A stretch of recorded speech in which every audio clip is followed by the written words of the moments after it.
La team, j'espère que vous allez très bien. Moi, parfaitement, ça va. Aujourd'hui, c'est une petite dose de motivation. Il n'y a rien de plus.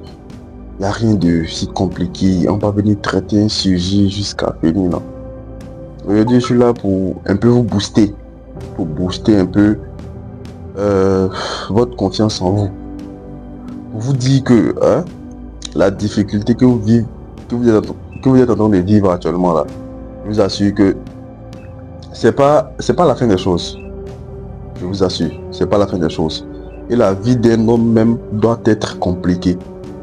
La vie d'un homme, je vous assure, c'est inéluctable. Tu vois, la vie d'un homme, un homme qui se cherche, un homme qui veut réussir, je vous assure que sa vie est toujours compliquée. En général, lorsqu'on voit des millionnaires, des milliardaires, qu'est-ce qu'on se dit? Non, il est déjà millionnaire, il a déjà presque tout, il n'a pas de soucis. Pourtant, en réalité, lui, ses soucis là, c'est pas des soucis de 100 000, de 100 000 francs, non. Lui, ses soucis, c'est des soucis de 100 millions, 400 millions. Mais est-ce que toi, tu peux t'imaginer qu'il a des soucis de 400 millions? Est-ce que tu peux t'imaginer qu'il a des dettes de 2 milliards? Pourtant, à son actif, il a que 300 millions. Lui, il a un très gros souci, même plus que toi, tu as une dette de 300 000. Mais comme toi, tu ne connais pas son souci, donc tu te dis automatiquement que lui, il vit la belle vie, il vit mieux que toi. Pourtant, lui, il est plus en danger même que toi. Mais comme il ne te dit pas, comme il ne s'apitoie pas sur son sort incessamment, toi, tu crois que tu as perdu ta vie.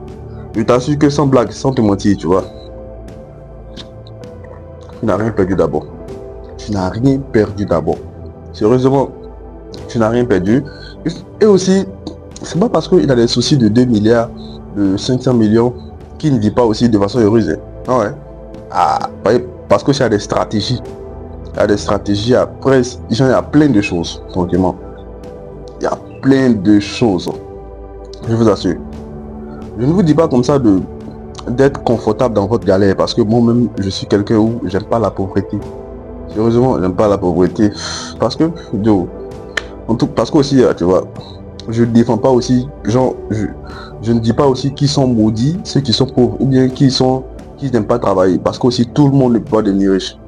Ça aussi, c'est une réalité. Tout le monde ne peut pas devenir riche. Même si tout le monde fait des efforts, même si tout le monde apprend avec des coachs et que tout le monde applique à la lettre, je t'assure que tout le monde ne peut pas devenir riche. Pourquoi? Parce que c'est la nature même des choses. Parce que, Joe, si on est tous riches, qui va travailler pour qui? Qui va arranger la voiture de qui? Qui va aller cuisiner au resto pour qu'un tel puisse venir manger? Qui va aller cultiver au champ, se fatiguer, genre se fatiguer, se faner, pour après envoyer ça en ville pour que des citadins puissent venir manger, ou bien pour que, tu vois, pour satisfaire. Joe, qui va faire ça? Parce que Joe, tu vois, on est tous riches. On est tous riches, mais qui va faire ça pour qui? C'est ça la question. C'est ça la question. Parce qu'en réalité, là, tu vois, c'est parce que les pauvres ne connaissent pas aussi leur réelle valeur que tous les jours, ils se mettent à pleurer. Je vous assure qu'en général, les pauvres, ils mangent matin, midi et soir. En général, matin, midi et soir. Alors qu'il y a plein de familles riches, je vous assure. Il y a plein de familles dans des quartiers aisés où les gars payent les loyers à 200 000 francs. Ils mangent une seule fois par journée. Une seule fois par journée. Est-ce que vous pouvez comprendre ça? Une seule fois par journée. S'ils ont mangé 2 fois par jour, c'est que c'est une fête. Sinon, une seule fois par journée. Mais il y a des familles aujourd'hui qui ne sont pas trop aisées. Trop aisées, tranquillement. Ils sont dans des bas quartiers, tranquillement. Mais les gars mangent environ 3 repas par jour. Matin, midi et soir. Je vous assure, les gars. Je vous assure. Sérieusement, c'est pas quelque chose où je vais vous dire comme ça pour vous mentir, non. C'est une vérité et tout le monde le sait. Je ne sais pas si, bon, parce qu'il y a plein de mes abonnés qui sont ici à Abidjan, ils peuvent en témoigner. Et moi également, j'ai vécu ça. J'ai mangé 3 fois par jour pendant que mon père n'était pas millionnaire, ma mère n'était pas millionnaire, mais quand même, on s'est débrouillé juste. À peine on est arrivé même à avoir 500 000 francs. À peine on arrive même à avoir 500 000 francs. Vous voyez? Donc, La vie n'est pas facile, surtout pour un homme. Comme je l'ai dit, surtout même pour un homme qui veut réussir. Surtout pour un homme qui veut réussir. Parce qu'il aura toujours des barrières dans ses roues, des bâtons dans ses roues. Il sera toujours démotivé parce qu'il y a tellement d'épreuves qui vont venir, qui vont un peu le caler. Voilà. Tranquillement. C'est pourquoi tous les jours, je fais des vidéos sur le renforcement mental. Pour renforcer un peu votre mental, vous dites certaines vérités. Voilà. Tranquillement. Qui pourront vous aider dans votre cheminement. Parce qu'il faut savoir que c'est pas facile. C'est pas du tout facile.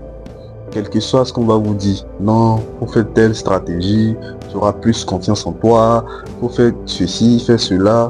En réalité, c'est la théorie. Mais lorsqu'on rentre dans la pratique, on voit en réalité que c'est vraiment, c'est une toute autre chose. Ça prend une toute autre tournure. Tu vois, c'est une toute autre chose et ça prend une toute autre tournure. Parce qu'en général, la pratique est différente de la théorie. La pratique là, c'est tellement différent de la théorie. Il y a tellement de coachs comme ça qui ne cessent de traiter plein de personnes de pauvres, de misérables, de paresseux. Pourquoi? Parce qu'ils n'ont pas eu ce que ils ont eu. Il faut aussi retenir quelque chose. En général, les millionnaires croient que faire du million c'est facile. Tu crois? Tu vois, non? Les millionnaires croient que faire du million c'est facile. Les milliardaires croient que faire des milliards c'est facile. Pourquoi? Parce que eux ils ont déjà eu. Alors que quand tu as déjà eu, mais tu te dis non mais c'est facile. Il suffit juste de faire ça et ça. Alors que lui, son parcours, les difficultés qu'il a vécues avant d'avoir ces millions-là, il ne va pas vous dire ça. Il ne va pas vous dire ça. Il ne va pas vous dire ça. En général, les gens vous cachent la partie immergée de leur vie. Ou bien, tu vois, l'échec, ou bien, tu vois, les différents échecs qu'ils ont vécu là, ils vous cachent. Et ils vont vous montrer quoi? Que leur gain, tu vois, que leurs exploits. C'est ce qu'ils vont vous montrer. La partie où ils ont réussi là, c'est là qu'ils vont vous montrer. Sinon, tu vois, la partie où le gars il lance des trucs seulement, il lance des projets, ça échoue. Il va pas te montrer cette partie là. Il va pas te montrer cette partie là. Tu vois un peu? Il va pas te montrer cette partie là. Il va juste te montrer la partie où genre le gars il a gagné, tranquille. Et puis bon, tranquille quoi, tu vois. Maintenant, c'est à vous maintenant de rester solide. C'est à vous de rester solide, de travailler constamment. De faire des investissements, de créer des petits business qui vont après devenir grands business dessus. Parce que tout se bâtit un peu au fil du temps à se bâtir. Au fil du temps, au fil des actions, au fil des efforts.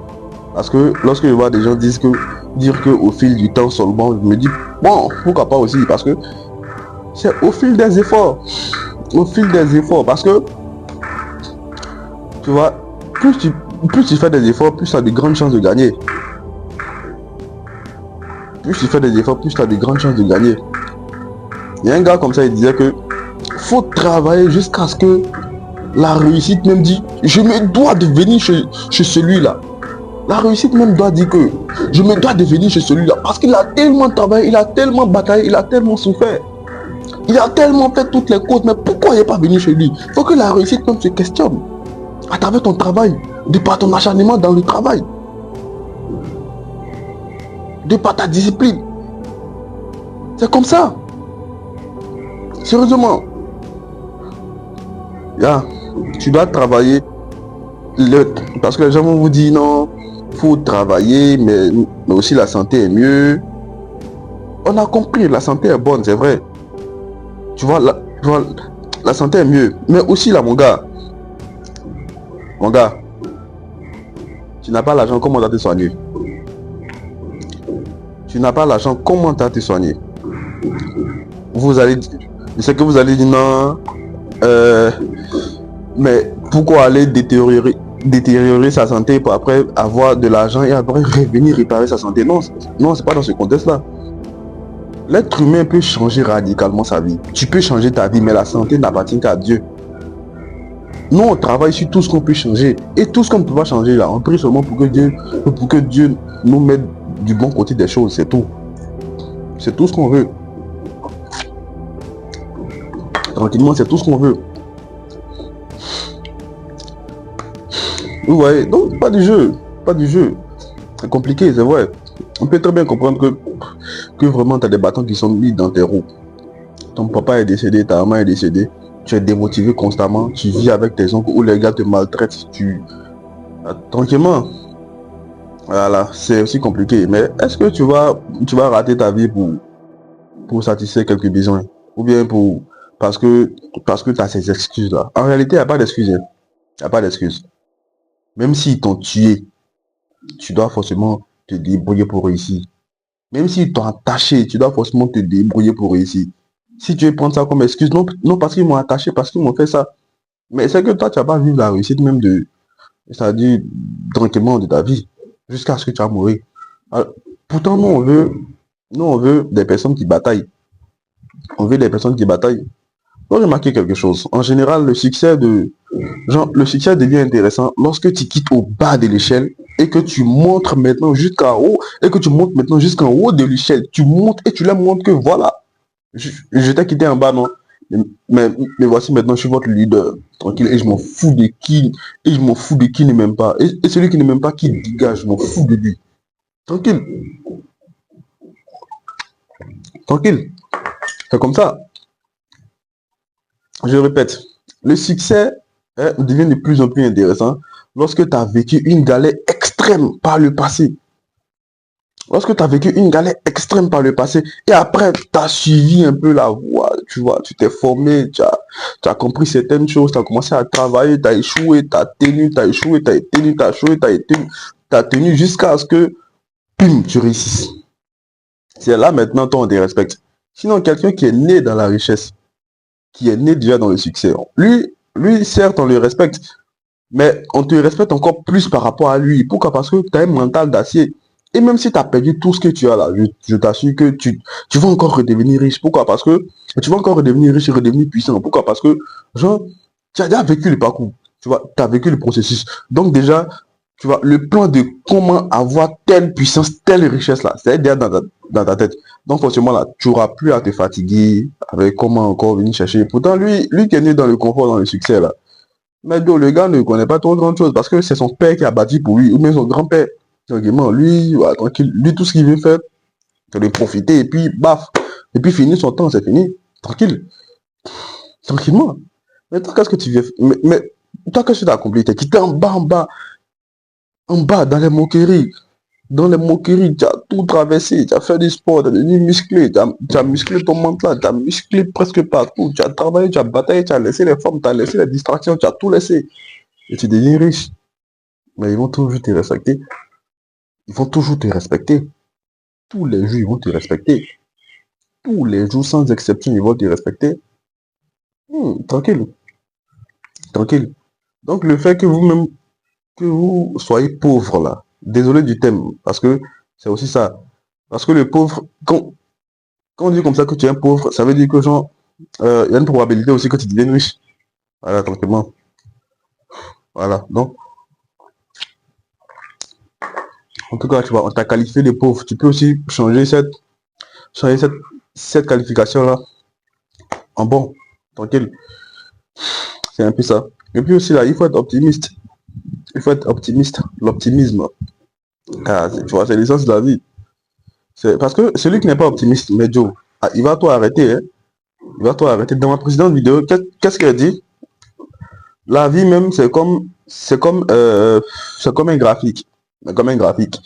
Quand, quand vous partez à l'hôpital en général, remarquez, vous allez voir que les personnes qui sont un peu souffrantes là, qu'est-ce qui arrive comme ça? C'est que lorsqu'ils sont en vie, le graphique, il ne cesse que monter, descendre, monter, descendre, monter, descendre. Mais lorsqu'il décède, ce graphique automatiquement qui montait et qui descendait commence à devenir une ligne droite parce que le gars, il commence à perdre la vie. Il commence à mourir. Il commence